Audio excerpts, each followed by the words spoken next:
You're listening to The Sports Moment, January 8th, 2024. Part of the Sports Moments and Memories with Craig Olson podcast. Be sure to like and subscribe so you never miss a sports moment. Sponsored by Lake Area Docks and Lifts. Here's Craig. A brand new week of podcasts, and boy, what a fun week this is going to be.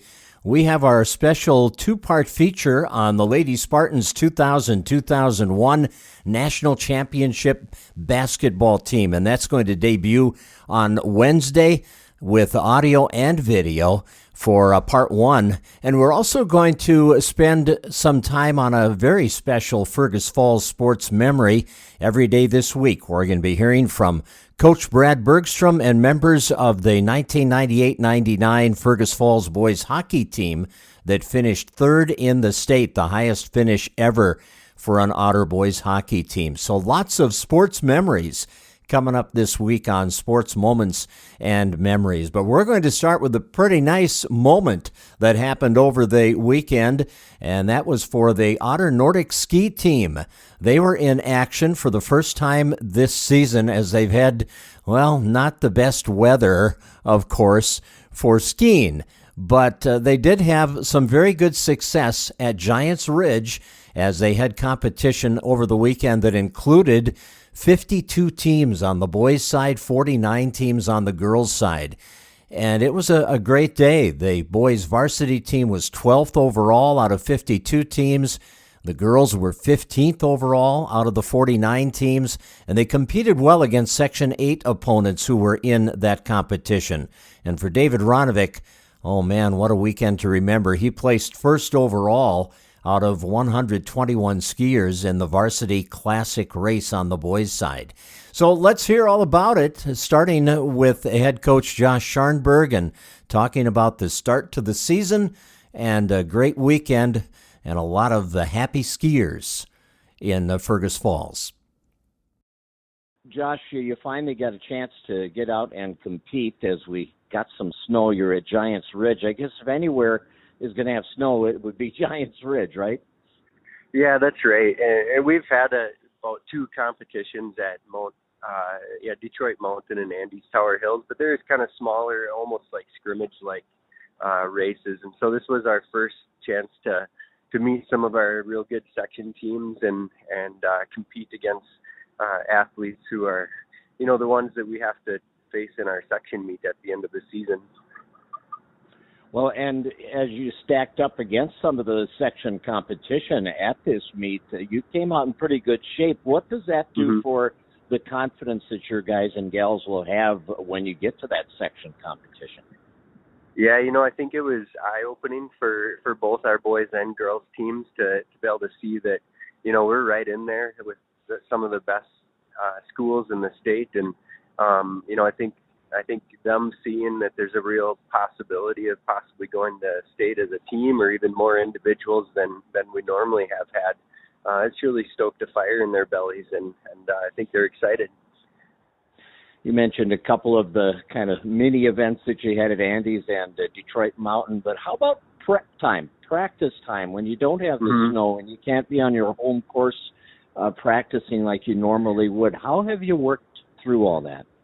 Yeah, so I always don't mind when there's not snow during the first week, maybe two at most of the season, because we can get out and running and getting in shape, but also, just getting into the weight room and getting strong before the start of the season is always important. But, when the snow doesn't fly, our athletes are able to get out on these devices called roller skis. They kind of mimic skis on the road, and they're good for getting them out and practicing technique. But then once the snow flies, but there's not enough to ski on and the roads are icy, you can't really get out on those. So it's a lot of running, interval work, running with poles, hitting the weights. And this last week we were able to get out on Matt Mosier's pond, though, where they were able to collect a couple inches of snow and get the kids skiing. So we find ways. We get creative is what we do. That's the long answer of it.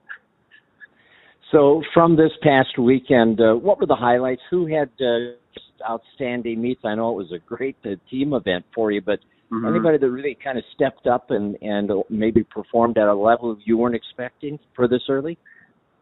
Yeah, I think two results that we're really proud of are Allie Bradenberg and Cassie Wellman.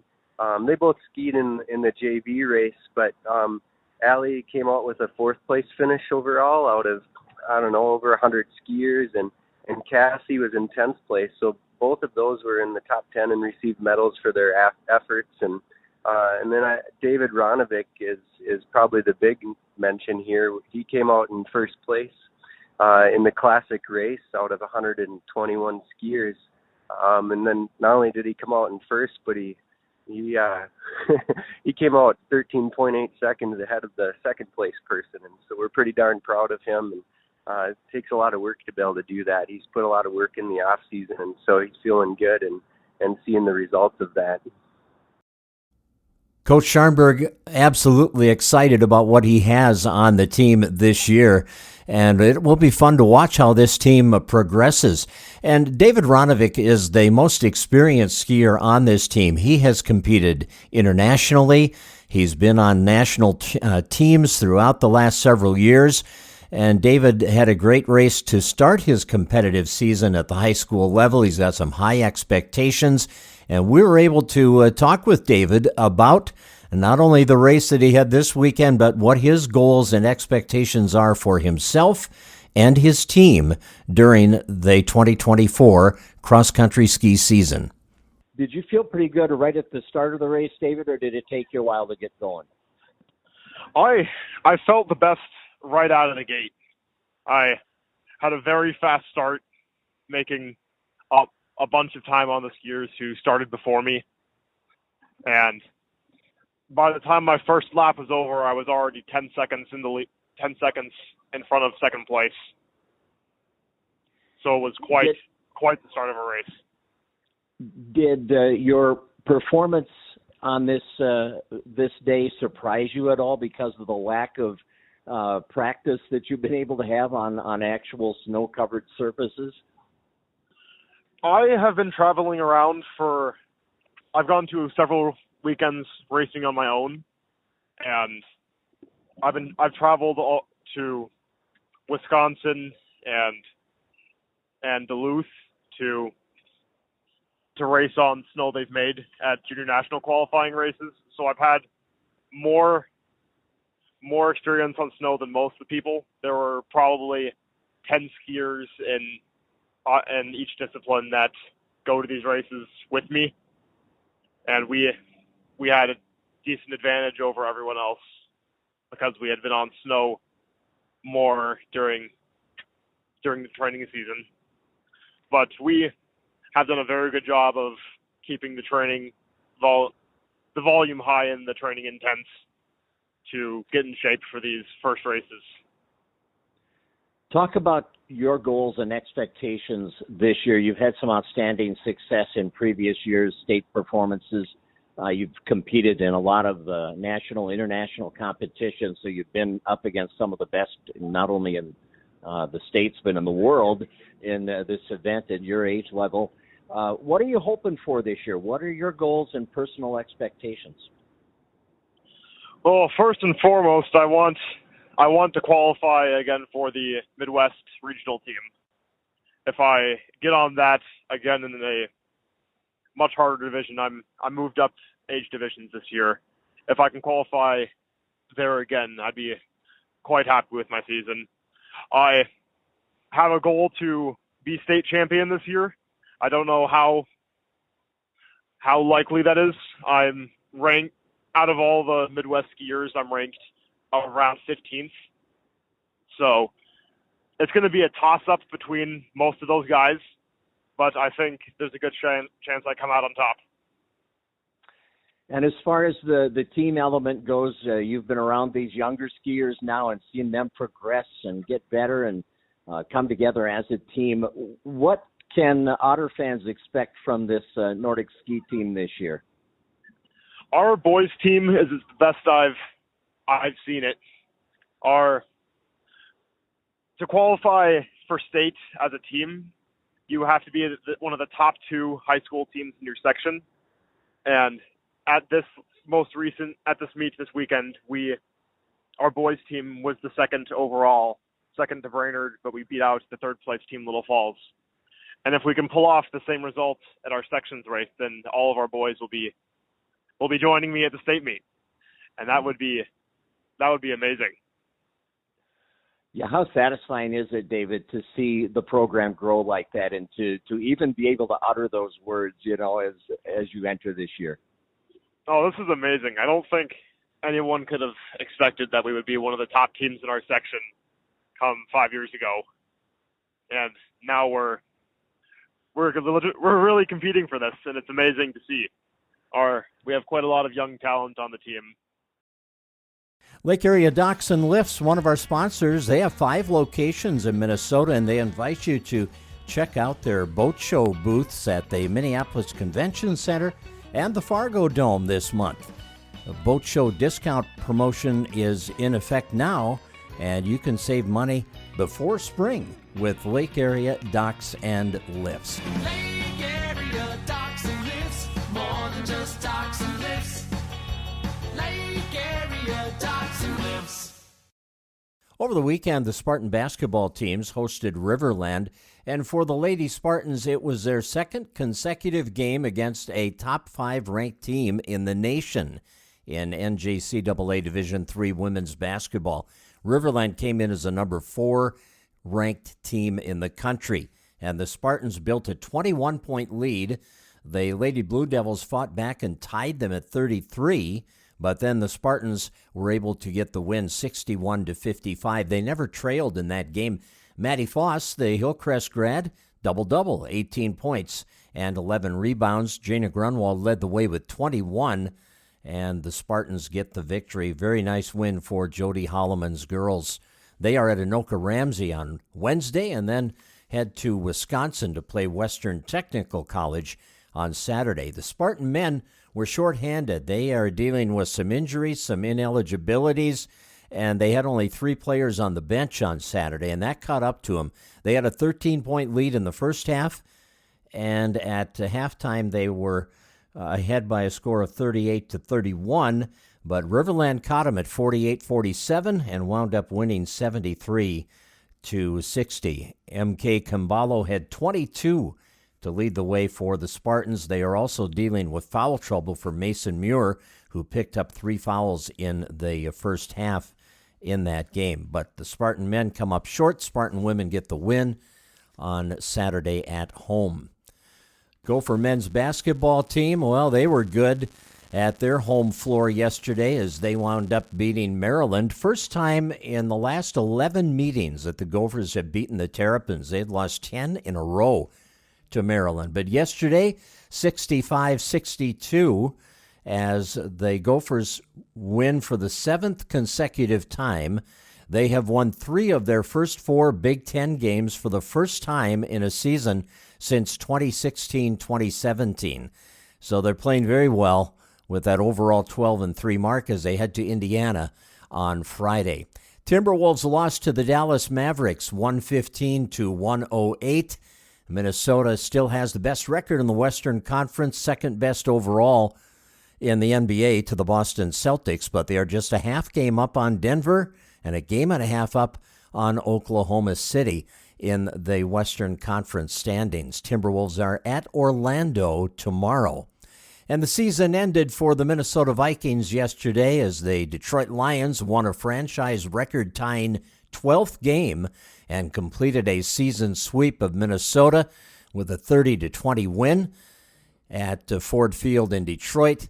They did, however, lose their outstanding rookie tight end as Sam Laporta suffered a knee injury, and it's to be seen how much that's going to affect his availability for the playoffs, which begin on Sunday for the Lions as they will host the Los Angeles Rams.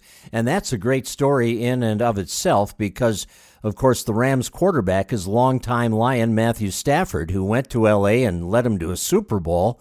And Jared Goff, the longtime Rams quarterback, is the guy leading the Lions offense. So that'll be quite the matchup on a Sunday night when they kick off at 7 o'clock. Now, there are games on Saturday. The Browns and the Texans play at 3:30 Saturday. The Dolphins and the Chiefs at 7 o'clock Saturday. Then on Sunday, the noon kickoff is between the Steelers and the Bills. 3:30, it's the Packers and the Cowboys. And then the Rams will play the Lions at 7. And then on Monday night, the Eagles and the Buccaneers will play the final Wild Card Weekend playoff game. So that's your NFL playoff schedule for the first weekend of the postseason. Well, Donovan and Renee Rasmussen at Lake Area Docks and Lifts. They're getting ready for their busy season, of course. There's nothing like spring and summer in Minnesota, and that's when they start getting things ready for your summer fun. But actually, they do that before the season comes, because right now you'll be able to find out about Lake Area Docks and Lifts and all the new products and what they're getting ready for at the Minneapolis Convention Center and the Fargo Dome. If you're at either of those shows, check out their boat show booth that Lake Area Docks and Lifts will have on display. They do have 5 locations from which to serve you in Minnesota, and the boat show discount promotion is effective now. So save money before spring with Lake Area Docks and Lifts. Well, this week we are going to be featuring memories of 25 years ago with the Otter Boys Hockey team. Their best ever finish. They were 3rd in the state tournament in 1998-99 under Brad Bergstrom, and they have had 7 state tournament appearances in the history of the program, with Bergstrom coaching them to 6.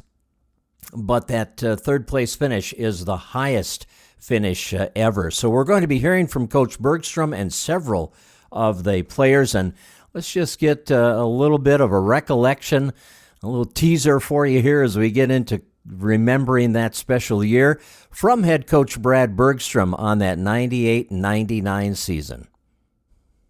As you look back and reminisce a little bit about that, Brad, were there really high expectations having come off, back-to-back state tournament appearances for this 98-99 team from the get-go?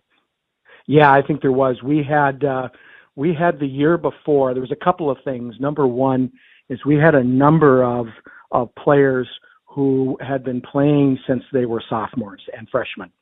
And so they had experienced some of that state tournament atmosphere. And then in 1998, it was not a good finish for us at the state tournament. We had gone 2 and out, and we felt like we had a better team than what happened on the ice there. And so there was not only the high expectations, but there was just a little bit what I call a pebble in the shoe with the boys. And so they had a point to prove that finish from the year before was not representation of the team, and they wanted to go back and have an opportunity to really improve upon that, and I think they did that. So expectations were there, but there was also, like I said, just that I call it the pebble in the shoe, which really helped to motivate the boys to do the extra things that needed to be done to be a state contending team. Thanks for joining us for today's edition of Sports Moments and Memories. You've been listening to The Sports Moment with Craig Olson. Sponsored by Lake Area Docks and Lifts. Produced by Sunroom Lab. Music by Blue Red Roses. Subscribe wherever you get your podcasts and stay tuned for the first sports memory episode featuring the 2000-2001 Lady Spartan National Championship basketball team. Coming out January 10th.